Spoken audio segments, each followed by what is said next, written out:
I canceled a $140 million deal with one thumb, while she was giggling over creme brulee with the man she was screwing. That's how this started. Not with yelling. Not with a dramatic discovery. Just that photo. She sent it like it was nothing. A text. A damn photo. No warning. No hesitation. Just another boring work night. Hashtag client dinner. With her face half pouting, half smirking across a wine glass. I didn't even need to zoom in to recognize the guy next to her. Mitchell Raines. Junior partner. She used to complain about how much he stank of cologne and desperation. And the restaurant? That was the real punchline. La Noche. Downtown. Hidden booths. Low lighting. No photos on the website. It's not a place you bring clients. You bring affairs. You bring secrets. You bring your married boss's wife if you're bold, or just dumb enough. I had taken Natalie there 2 years ago. Our anniversary. I still remembered how she joked about the movie lighting and asked the waiter if they could dim it even more so we can pretend we're someone else. Apparently, she took that suggestion seriously. I didn't text back right away. Just stared at the photo for a long, cold minute. Let it burn into my memory. Her face. His smirk. That wine.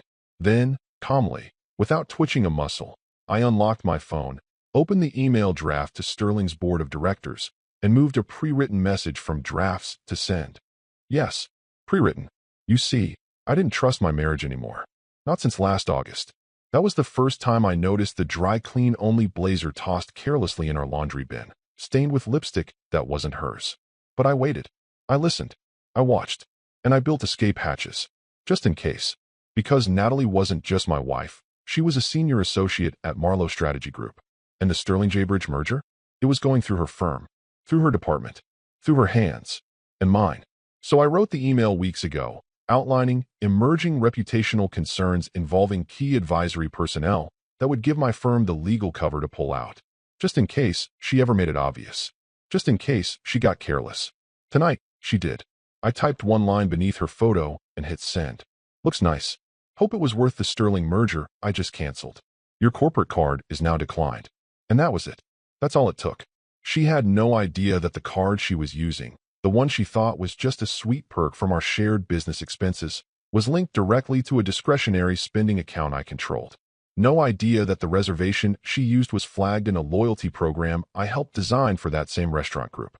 No idea that I'd spoken to the maitre d' earlier this week about reserving the same booth for an upcoming board dinner, and been told, actually, it's already taken for Friday. Name's Raines. Mitchell Raines. I guess he likes to recycle romance. Natalie thought she was clever. That she could dress it up in hashtags and candlelight and pass it off as just another boring client dinner. But you don't wear a backless dress to negotiate quarterly projections. You don't toast your client with vintage Bordeaux and touch his wrist when you laugh unless something's already been signed, just not on paper. So I didn't scream, didn't send follow-up messages, didn't even wait for her response. I just sat there in my den, with the fire low and the sound of ice settling in my glass, and smiled. A quiet smile. The kind that knows things are already in motion. That everything she built, from the fake texts to the secret dinners to the whispered lies at work, is about to crack, one thread at a time. Oh, and if you're still listening at this point, do me one favor. Subscribe. More than 90% of you never do, and honestly, it's the one thing that actually motivates the team to keep digging up stories like this. Yeah, stories about lies, power, and people who think they'll never get caught. But back to Natalie. The best part? She still hasn't checked her corporate email. Not yet.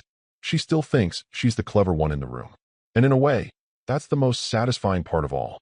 Watching someone play pretend, not knowing they're already standing in the wreckage. She called me an hour later, still floating on whatever fantasy world she thought she was in. Her voice was syrupy, overly casual, the kind of tone she used when she was hiding something behind her teeth. Hey babe, she chirped, background noise filtering through. Glasses clinking, low jazz music, distant laughter, one male voice way too close. Just wrapping up here. Late night. You know how these things go. I said I know, and hung up. No inflection, no pause. Just 3 words and dead air. Because what she didn't know, what she'd never imagine, is that I was already halfway through the second email. Not the first. That one had already gone out, the instant her picture arrived. The second was to Sterling's risk committee, outlining precisely why we'd be terminating all facilitation efforts related to the merger. I didn't need drama, just a clean extraction. I cited emerging reputational exposure through key intermediaries, flagged confidential attachments for internal-only review, and noted I'd be available for a confidential call first thing Monday. And her card? The one she thought was her business perk. The one she was swiping for $62 scallops and a $300 bottle of red? Yeah, that card was issued through my firm's discretionary client engagement budget. She only had it because I'd once pulled strings to get her access, during the early days, when we were still pretending we were on the same side. Back then, I thought I was helping her grow. Turned out I was just giving her tools to dig her own grave. I opened my firm's internal dashboard and manually revoked the card's privileges. Then sat back and watched as it turned from green to red. Disabled. Instant. Meanwhile, her dessert was probably arriving. Something French. Something delicate. She had a weakness for those airy little plates where the sugar costs more than the flour. Probably leaned across the table and asked Mitchell to guess what she was wearing underneath. Probably laughed when he guessed wrong. I imagined her smile fading in real time, just slightly, when she looked at her phone and saw I hadn't replied. Not to the photo, not to the call, not even a thumbs up. Let her wonder. While she was busy savoring mascarpone, I was finalizing the third domino, legal review. The thing about corporate mergers is that they don't fall apart because of one scandal. They unravel through patterns, through hints of liability, through people like me quietly raising concerns with phrases like potential conflict of interest and lack of appropriate disclosure. And Natalie? She'd just tied herself to a walking HR violation with a reputation for sleeping his way sideways through partnerships. Mitchell Raines wasn't just bad press. He was a documented risk. I knew that because one of my firm's analysts flagged his name 6 months ago in a routine sweep. Multiple quiet settlements. Nothing criminal. Just enough NDAs to choke a shredder. And now Natalie was on record, publicly, tagging him as her dinner date under the guise of a client. That photo wasn't just marital betrayal. It was admissible evidence of corporate misconduct. By the time she got home, she'd have no idea what kind of quiet storm she'd already triggered. The silence from me wouldn't feel like distance. It would feel like strategy, because that's what it was. I didn't yell. I didn't question. I built a paper trail. Every step she took deeper into that affair, she wrapped herself tighter in liability. And the beauty of it? She still thought I was in the dark. She still thought I'd be waiting up in bed, maybe angry, maybe hurt, but definitely passive. No, Natalie. I wasn't waiting up. I was already packing the exit parachute and lighting the building on fire on my way out. I was in the office by 7:10 the next morning. Not because I couldn't sleep. Sleep wasn't the issue. I slept fine, like a man who'd already set the chessboard and was now watching the other player fumble the pieces. My assistant raised an eyebrow when she saw me. I just nodded. Compliance. Now, 10 minutes later, I was sitting across from 2 attorneys and our VP of risk. I didn't pace. I didn't sigh dramatically or try to look like a wounded husband. That wasn't the point. This wasn't personal anymore. This was procedural. I placed a printed copy of the photo on the table. The one Natalie had sent me like it was some flirty little joke. Her half-smile. The wine. Mitchell's hand suspiciously close to hers. That goddamn candle between them like a witness. No caption needed. I followed it with a timeline, clearly marked, color-coded. When she accessed the corporate card. When the reservation was made. When her phone location pinged downtown, not at the client office she claimed to be attending. And then, almost as an afterthought, I slid over Mitchell's file. Because yes, we had one. Everyone did. Mitchell Raines. The name made the room shift. Subtle, like a pressure change before a storm. The VP of risk let out a single hum. One of the lawyers tilted her head, flipping through the sheets. No gasps. No disbelief. Just quiet confirmation. They knew. Not the details, but the pattern. Mitchell's reputation preceded him. Rumors of boundary pushing with clients. Inappropriate comments logged by juniors. That subtle, creeping liability that never quite made it to lawsuits, but always made it to the back channels of every firm he passed through. I didn't have to argue. Didn't have to beg. They already saw the threat. My role was to make it undeniable. I explained my decision to pull the merger. That it wasn't revenge, it was risk mitigation. That Sterling's board needed to be protected from a potential scandal involving undisclosed relationships and compromised negotiations. Compliance nodded. They'd seen worse. But this was clean, contained, preventable. By 10:45 a.m., legal had flagged the Sterling Jaybridge merger as compromised. Not canceled, yet, but under internal review. Soft freeze, they called it. Like a pause button with a razor underneath. It meant all communications halted. All integrations stopped. All access locked down until pending evaluation of reputational exposure tied to advisory personnel. Translation? Natalie and Mitchell just became the two heaviest weights on a deal that used to fly. Meanwhile, my phone buzzed. Natalie, miss you already, Blackheart. 2 minutes later. Lunch today. A photo of her coffee, artfully posed next to a scone and an open laptop, pretending to work while trying to look effortlessly innocent. She had no clue. No clue. She was still playing the role, the doting wife, the busy professional, the woman juggling both worlds like some Instagram-powered goddess of balance. What she didn't see was that the floor beneath her was already gone. Every sweet, nothing she sent felt more absurd than the last. Like watching someone sing karaoke while the bar burns down behind them. I didn't reply, not because I was hurt, because I was done replying to fantasies. Every time she typed another cutesy message, another hearts and smiles emoji, it just hardened the resolve in my gut. She wasn't just betraying me, she was insulting my intelligence. And worse, she was risking the integrity of my name, my firm, my work. By noon, the board had been notified. Quietly. No alarms. No press. But they all knew. Natalie and Mitchell weren't names on a spreadsheet anymore. They were liabilities. And I was the man who caught them before they poisoned a $140 million transaction. She thought she was ahead of the game. But while she posed for brunch selfies, I was already moving pawns, bishops, and rooks behind the curtain. Let her play pretend. I was building walls she wouldn't even see until her face hit the brick. The cancellation wasn't loud. It didn't need to be. At 8:17 a.m. the next morning, my firm's managing counsel hit send on a single, clinical email to the Sterling board. In light of recent due diligence findings and the resulting concerns surrounding the conduct of key personnel, we are formally withdrawing our interest in the Sterling J-Bridge merger.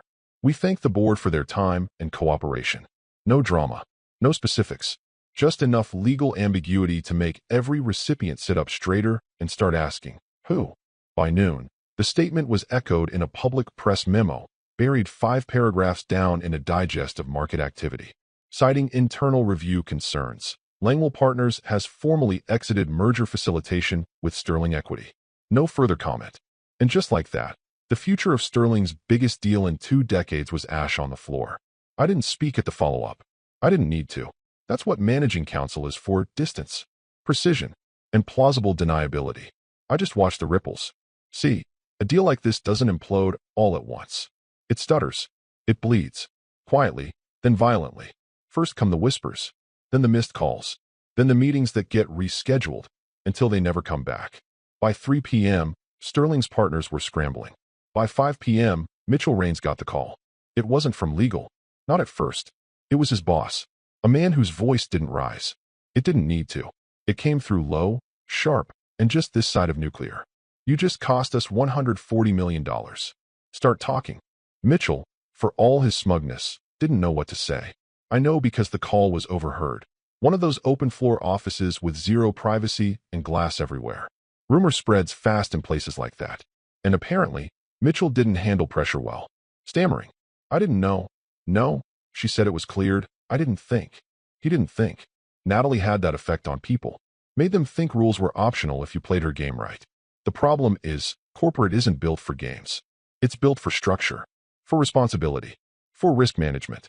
And suddenly, Mitchell was the walking definition of risk. Meanwhile, Natalie, still clueless, still sending texts like nothing had changed. Hey babe, dinner later? Spaghetti, I'll be home early tonight, face blowing a kiss. I didn't respond. She wasn't coming home to dinner.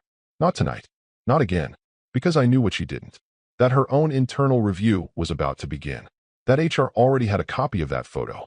That Mitchell had panicked during the call and, according to someone 2 degrees removed, already thrown her under the bus.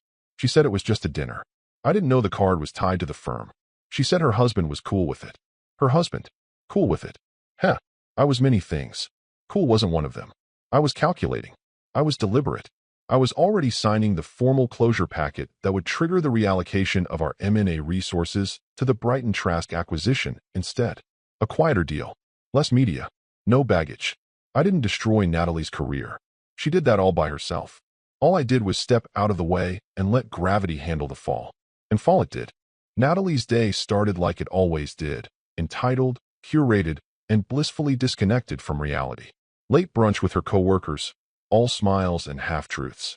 A quick selfie from the terrace of that overpriced place on 3rd captioned something vapid like, "Grind now. Glam later briefcase sparkles." A lie so thin it should have embarrassed her, but didn't. Then, a detour to her favorite boutique on 6th, where she was planning to treat herself for surviving another grueling week of doing the bare minimum while pretending she was running the show. A bag caught her eye. Italian leather. Hand-stitched. One of those things that screams, "I matter," to people too insecure to say it out loud. She sauntered to the counter, flashed her best "I'm married to money" smile, and handed over the black Amity corporate card with the silver stripe. The one she used for client development, even though the only thing she developed with it lately was her ego. The saleswoman slid it through. Declined. Natalie tilted her head like a confused cat. "Try again." She did. Declined. Natalie forced a laugh. Too sharp. Too performative. "Weird. Must be the machine. Try manual entry." The woman tried. Declined again. This time, the laugh didn't come. Natalie fished out her phone and called me, irritated already, like this inconvenience was beneath her. "Hey, weird issue with the Amity card. Keeps declining. Did something happen?" I was in my office, reviewing the Brighton deal. I didn't sigh. I didn't pause. I didn't even smile. I just said, "Yes," and hung up. Nothing else. Just a flat truth. No explanation. No comfort. No escape. She stood there, phone still in hand, lips parted like she was waiting for more. Like I owed her a damn thing. The saleswoman was polite, offered to hold the bag for her, pretend the moment hadn't just publicly cracked her designer mask. Natalie nodded stiffly, then turned and walked out, heat rising to her face in a way she hadn't felt since high school. In the car, she opened her work email. Subject: urgent, compliance request. Sender: internal risk oversight, Marlowe Strategy Group. Flagged: high priority. She blinked. The preview line said it all. "Please be advised your client engagement record has triggered a conflict of interest review in light of recent submissions. You are required to attend a formal inquiry." She didn't even finish reading. Her hands started to sweat. Heart beat thudding now, not from fear, exactly, but from that slow realization that something shifted. It's like walking through your house and suddenly realizing the walls aren't where they were this morning. The familiar things, routine, access, power, had all rearranged themselves. And she didn't know the blueprint anymore. Her phone buzzed again. A message from Mitchell. "We need to talk." 3 words. No emojis this time. No winks. Just dread. Natalie opened the group chat with her 2 work friends, sent a casual message, trying to steady the waters. "Anyone else get a weird compliance thing today?" No reply. 3 dots appeared, then vanished. Nothing. Her reflection in the car window looked unfamiliar now. Pale. Off-center. Like someone playing dress-up in a role they no longer owned. She stared at the screen for a long minute. And for the first time, maybe ever, she started to get it. Something had gone very, very wrong. And no amount of charm, cleavage, or curated captions was going to undo what was already in motion. Monday morning, Natalie dressed carefully. Nothing flashy. Nothing risque. Conservative blazer over her usual silk blouse. Minimal jewelry. Barely their makeup. The kind of outfit you wear when you're trying to appear professional without looking like you're trying too hard. She'd woken up early, stomach tight with a sensation she didn't recognize as fear. Not yet. She told herself it was stress. Work. The usual. But she'd checked her phone 6 times between brushing her teeth and backing out of the driveway. No new messages from Mark. Nothing from Mitchell since "we need to talk." The compliance email still sat in her inbox, unread, blinking like a live grenade. When she arrived at the office, the receptionist didn't meet her eyes, just handed her a plain manila envelope. HR meeting. 9:30, conference room B. No smile. No explanation. Natalie climbed the stairs instead of taking the elevator. She told herself she needed the exercise. Truth was, her palms were sweating and she didn't want anyone to see her reflection shaking in the elevator's chrome. Conference room B had its blinds closed. Always a bad sign. Inside, Dana from HR, neutral to the point of robotic. Beside her, Harold Chon, the firm's managing partner for North American accounts, and Susan Bell, head of internal compliance. Heavy hitters, not just box checkers. Natalie hesitated. "Please, have a seat," Dana said, not unkindly. Natalie sat. The door clicked closed behind her. No one asked if she wanted coffee. On the table, a stack of paper. Not thick, but intentional. Controlled. Dana slid it across. The top page was her own photo, the one she'd sent Mark. Her, smiling across wine, backlit by a candle. Another boring work night. Caption visible in the cropped screenshot. Beneath it, Mark's reply. Looks nice. Hope it was worth the Sterling merger I just canceled. Your corporate card is now declined. Natalie didn't breathe. She flipped the page with trembling fingers. The next one showed a compliance log, timestamps from her card use. Then a digital receipt from La Noche. Then an internal flag attached to her account dated 3 days prior. Another page. Mitchell's name, underlined in red. Dana cleared her throat softly. Natalie, we're reviewing a potential breach of the firm's non-fraternization clause, specifically regarding your use of firm assets for personal matters and the undisclosed relationship with Mr. Raines. Natalie opened her mouth, closed it, opened it again. It wasn't a relationship. It was just dinner. He's a colleague. I didn't think. Harold leaned forward. We have a record of the reservation made under your Amity card. It's a booth that typically requires executive-level clearance to reserve. You also listed it as a client meeting. Natalie's voice cracked. It was informal. I didn't mean anything by it. It wasn't romantic. Susan cut in, tone calm but razor sharp. We have statements from other employees suggesting otherwise. And internal systems flagged your social media post within 30 minutes of it going live. Natalie blinked fast. Wait. How did you even get this? Did he send all this? Dana didn't blink. He submitted a formal conflict of interest report, yes. He also forwarded relevant documentation and recused his firm from the Sterling deal, citing reputational risk. Natalie swallowed. Her mouth went dry. And others? She asked quietly. Dana nodded. Other materials. Other concerns. Natalie looked at the papers again. This time, they didn't look like documents. They looked like indictments. She thought she'd been in control. Thought she could juggle flirtation and plausible deniability like she always had. Mitchell had been a distraction. A thrill. She never thought it would matter. Never thought Mark, the quiet, composed husband, would actually do something about it. And certainly not like this. He didn't yell. He didn't beg. He built a case. Around her, the room fell silent again. Harold finally spoke. This is an internal matter for now. But depending on how you respond in the next 24 hours, it may escalate. Natalie tried to steady her breathing, but the collapse had already begun. 32 minutes after Natalie left the meeting room, flushed, shaky, teeth gritted behind a mask of professionalism she could no longer maintain. Called me. Direct. No assistant. No calendar invite. He called my personal number. That alone told me everything I needed to know. I let it ring twice before answering. Mark, he said. Tight voice, barely masking the panic. It's Adam. Adam Livingston. Pause. I wasn't aware that Natalie's situation had any connection to the Sterling deal. We had no idea. If I had, I cut him off. Not rudely. Just enough to clarify who was in charge of the conversation. I assumed you didn't. That's why I protected your firm by withdrawing quietly. Silence. You could hear him blinking through the phone. I leaned back in my chair, eyes on the skyline outside my window, fingers steepled. I wasn't angry. Anger was small. Anger meant you still cared. What I felt was control. Adam cleared his throat. Look, I appreciate your discretion. Truly. We're obviously taking this seriously. I've already spoken with Mitchell's division head. He'll be placed on indefinite leave while we complete our review. I said nothing. But, he added quickly, if it helps restore your confidence in our firm, we're also prepared to accept Natalie's resignation. Immediately. I want to make this right, Mark. I almost laughed. Right? This wasn't a dent in a fender. This was a structural collapse of credibility, both his firm's and his own judgment. I took a long breath, not because I needed it, but because people like Adam interpret calm silence as power. And in this case, it was. I'm not interested in a resignation, I said finally. That would imply this is about revenge. Another silence. Nervous this time. It's not, he asked. No, I said. It's about standards. That landed like a slap. Adam stammered, of course. Yes, absolutely. We hold our people to the highest. I hung up. Clean. Cold. Absolute. He'd said enough. They always think it's personal. That I'm doing this because my pride was wounded or my heart was broken. What they never seem to understand is that pride fades. Hearts mend. But standards? Those are what separate people who merely survive from people who build empires. Natalie broke the marriage. Fine. People do. They lie. They cheat. They self-destruct.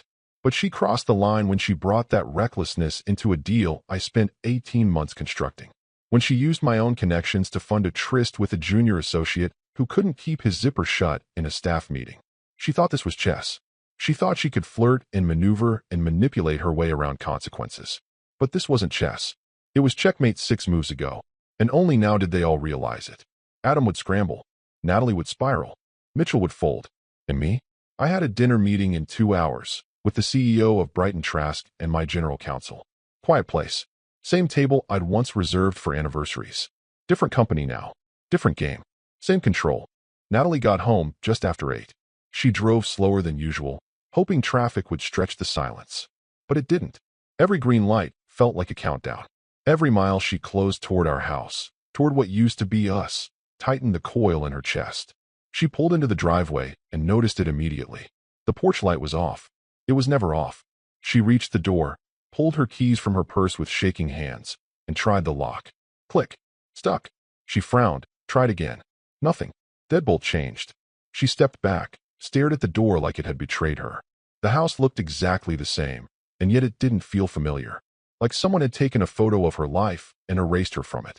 After the 4th try, she stopped pretending it was a mistake. I watched from the upstairs window. Lights off. Silent. Just enough visibility to see her face shift, from confusion to frustration, and finally, to something she hadn't felt in years. Irrelevance. Eventually, she walked around to the back door. Same result. Locked. Alien. No key worked here anymore. After 5 full minutes of pacing the patio, she found the envelope. Not taped. Not shoved under the mat. Laid gently across the welcome bench. Her name written in my handwriting. Precise, small, unflinching.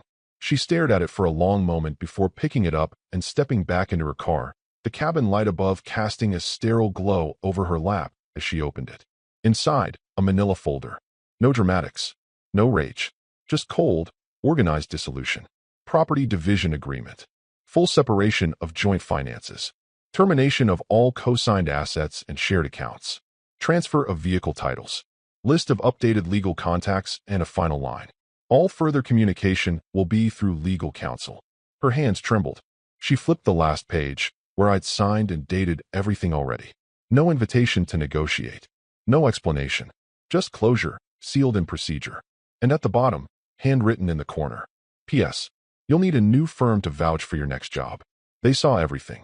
That line hit harder than any punch. Because in her world, image was everything. Reputation, access, appearances. And now, she couldn't even pretend. The firm that had once celebrated her sharp suits and curated brilliance now viewed her as a reputational hazard. A liability. An open tab on a night they'd never forget. She sat in the car for a while, engine off, fingers clenched around the folder like it might still warm up and rewind the clock. It wouldn't. I watched as she slumped forward, forehead against the wheel. This wasn't about a marriage ending. This wasn't a lover's quarrel or an affair gone sideways.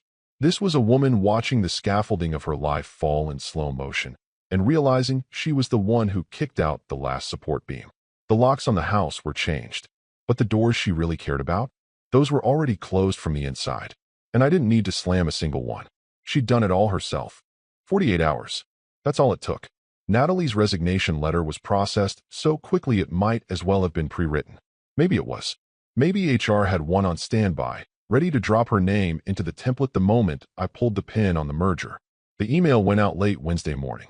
Effective immediately, Natalie R. has stepped down from her role at Marlowe Strategy Group. No flowers. No farewell lunch.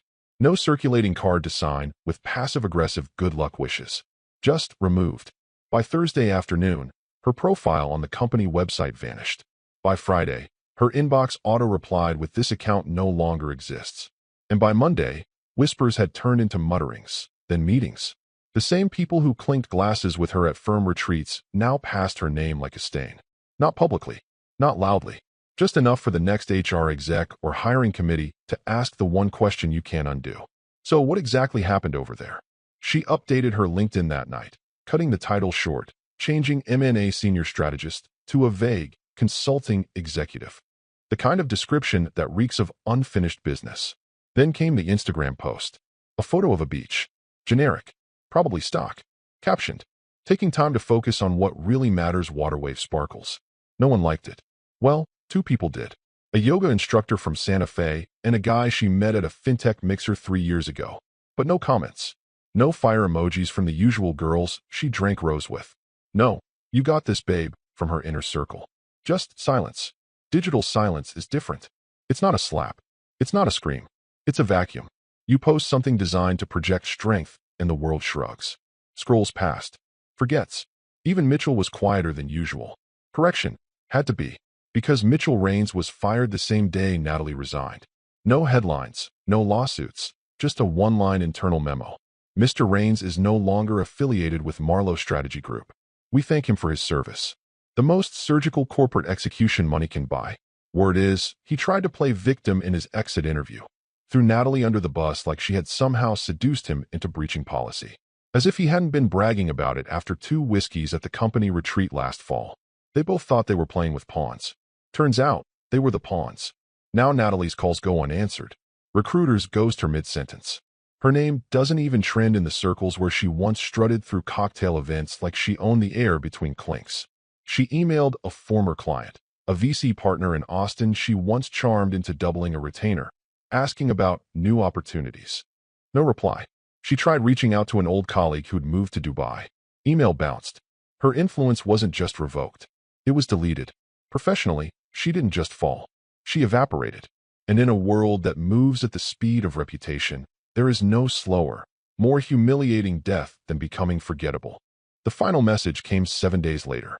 Not a call, not a voice note, just a text, sitting there on my screen like a ghost of a woman who used to move through rooms as if gravity bent around her.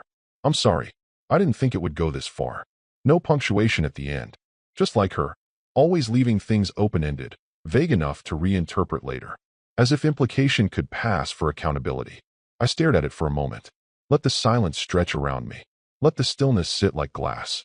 Then typed 4 words. You never thought. That's the problem. Sent. Blocked. Not to punish. Not to make her chase. But because she didn't get to occupy space anymore. Not in my inbox. Not in my mind. I didn't need her apology. She hadn't burned the house down. She just proved she didn't belong in it. That evening, I returned to La Noche. Same restaurant. Same table. But this time, there was no anniversary. No staged smiles. No one performing trust while tucking a phone under the table. This time, it was business. My general counsel sat across from me, calm, focused. To my right, the CEO of Brighton Trask poured the same bottle of Pinot Noir Natalie once pretended to enjoy, but always secretly found too earthy. They toasted the future. I toasted restraint. No Instagram story. No photo of the wine glass. Just a quiet nod. A contract folder sliding across the table. And the click of pens on paper as a new merger took shape.